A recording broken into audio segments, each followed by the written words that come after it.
Welcome to Aniplot. Today anime recap is The World is Still Beautiful, release in 2014. Like and subscribe for more recaps. Nike, the fourth and youngest princess of the Rain Kingdom, arrives in the Sun Kingdom after losing a bet with her sisters to become the betrothed of the Sun King, who is rumored to be a merciless monster that conquered the world just 3 years after his ascension to the throne. Things, however, do not go smoothly from the beginning.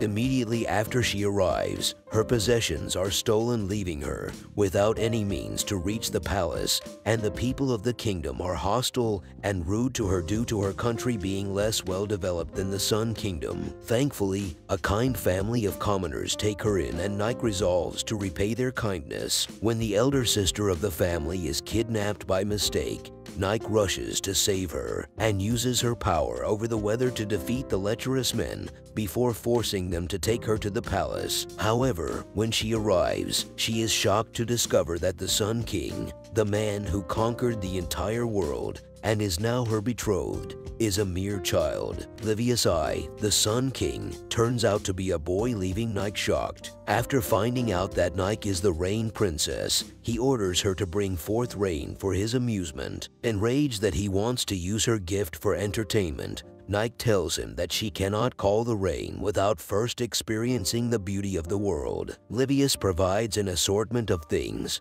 from dresses to a wonderful meal, but she still refuses. Nike tells Livius that she meant the world as in the nature surrounding them. As time goes on, Nike discovers that Livius sees no beauty in the world and becomes determined to show him what beauty really is. However, things do not go as planned. An assassination attempt is made against Livius, and Nike pushes him out of the way only to get hit by an arrow herself. Thankfully, the arrow did not hit anything vital. Livius is shocked though and sends Nike away by carriage for safety. After Nike leaves, another assassination attempt is made, this time by burning down the palace with Livius still inside. Nike sees the smoke and runs back to the castle. There, she summons her rain in order to save Livius. Upon seeing the rainbow that forms after the rainfall, Livius smiles. A party is held for Livius to present Nike as his bride. A group of foreign nobles enter the garden where Nike is and mock her. Livius sees this and mocks them in turn before using Nike's lap as a pillow. Nike suggests he rest and reduce his workload,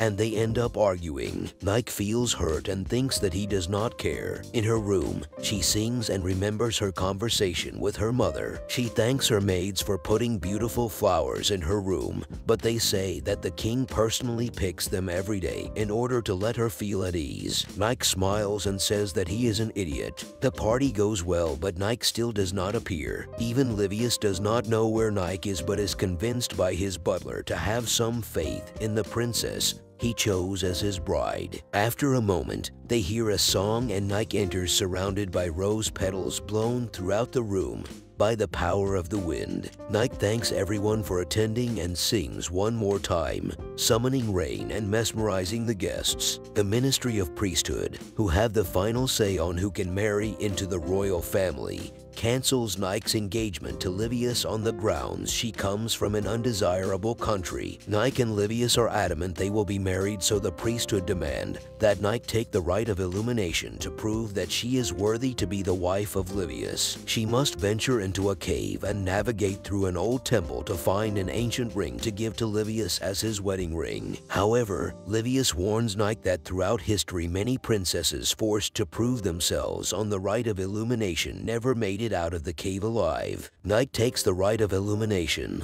but upon entering the cave to retrieve the ring, she finds the ring is missing, and she is surrounded by Ministry of Priesthood members, revealing that the priesthood has used the rite of illumination for hundreds of years as a method of assassinating princesses they deemed unworthy to marry into the royal family. They attempt to assassinate her, but she escapes after meeting Livius in the cave, who followed her using a secret tunnel only he knew about. During the engagement ceremony, neither Livius or Nike have an engagement ring, so instead Nike uses her power to create a white rainbow in a perfect ring around the sun. One of the failed assassins furiously reveals that Livius had entered the cave with Nike, which is against the law. also accidentally revealing the truth of their attempted assassination. Though Livius could have the assassins executed, Nike chooses to forgive them. The lead assassin tearfully admits Nike has made Livius a better king, while the head priest formally recognizes Nike and Livius as an engaged couple. A childhood friend of Livius arrives, Luna of the Ocean Kingdom, who insists that she is Livius' real fiancée, even though Livius has never once asked her to marry him, and in fact finds her rather annoying. She makes Nike's life miserable by outdoing her at everything. Luna's jealousy reaches its peak when she sees Livius acting happy around Nike. The next day she challenges Nike to a game of chicken, racing their horses to the aqueduct. First one to stop loses, and if you don't stop you fall, and your life is forfeited. Nike accepts and they race. Luna falls after realizing that she cannot compare to Nike, who loves Livius for his weaknesses as well as his strengths. Nike saves Luna by summoning the wind. Though it exhausts her greatly, Luna leaves on happy terms. Nike calls Livius by his given name for the first time, and he kisses her suddenly. Livius's uncle, Bard, whom Livius has hated since childhood, returns from his travels around the world. He is handsome, popular with women, and talented, and he immediately tries to seduce Nike. Bard, Nike, and Livius all attend a banquet hosted by the nobility. While Livius is out on the balcony waiting for Nike, Bard abducts Nike to her room. Nike finds out that Bard does not really want to seduce her, but was testing her to see if she was suitable to marry his nephew. Livius finds them at that very moment and has Nike confined to her room while planning to personally torture Bard to death for adultery. Nike realizes that she wants to help Livius and Bard reconcile their feelings. She breaks Bard out of prison and sets up a plan to get Bard and Livius alone to talk to each other freely. With some of their past ill will resolved, Livius orders Bard to take up his old position as Prime Minister. Bard agrees, then immediately begins flirting with Nike again,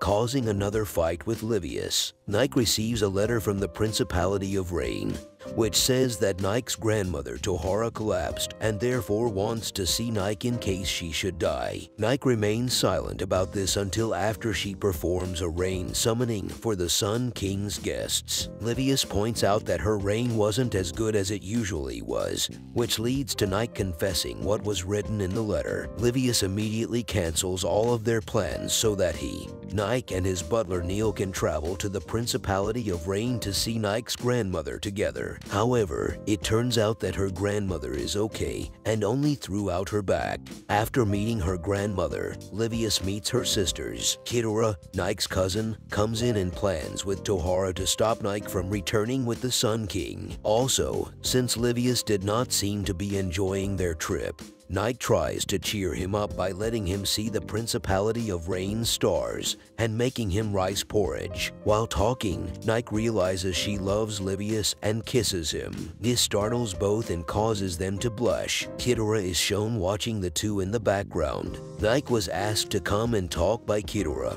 but was tricked and put into a prison that restrains her rain summoning power. Her grandmother has been plotting to erase the memory of Livius so that she could keep Nike with her. Luckily, Livius had already known this and tries to find Nike. With the help of Nike's sister, he escapes. He encounters her grandma, and she throws the key to Nike's cell into the lake. She would not acknowledge Livius and Nike's being together if he could not find the key. Livy is drowned by a huge wave, while Nike is attempting to break free from the cell by throwing her body against it, causing harm to herself and declaring that she loves Livius. Both say that a life and future without each other would be pointless and would be like death itself. Unable to bear looking at her pain, Kidora unlocks the cell and lets her go. After escaping, Nike meets her sister who helped Livy because she wanted to think for herself and not just follow. Her sister tells her that Livy drowned trying to prove that he was right to marry Nike. When Nike arrives, it seems as though he is not going to awaken. But when he does, Livius says he has won Tohara's game and found the key. Like Nike, they both triumphed. Later on, Nike's other sisters apologize for the things they did to Nike and Livius. Nike and Livius are then dressed up and he meets Nike's mother, who has gotten better. They are celebrated by the people of Principality of Rain, and Livius declares he will love and protect Nike. After the party, Livius confronts Kidora and lets him alone to talk with Nike. Nike returns to the Sun Kingdom with her grandmother seeing her off. When they return, it seems Bard has slacked off a bit and invited many guests. Livius has to work for many days, as does Nike, since they were gone for so long and so much needs to be done. However, they do not get to see each other at all during the time they work, and both get lonely. At last, Livius reunites with Nike in a secret place Livius showed her, and they confess they missed each other and need each other. They kiss, and the episode ends showing all the different memories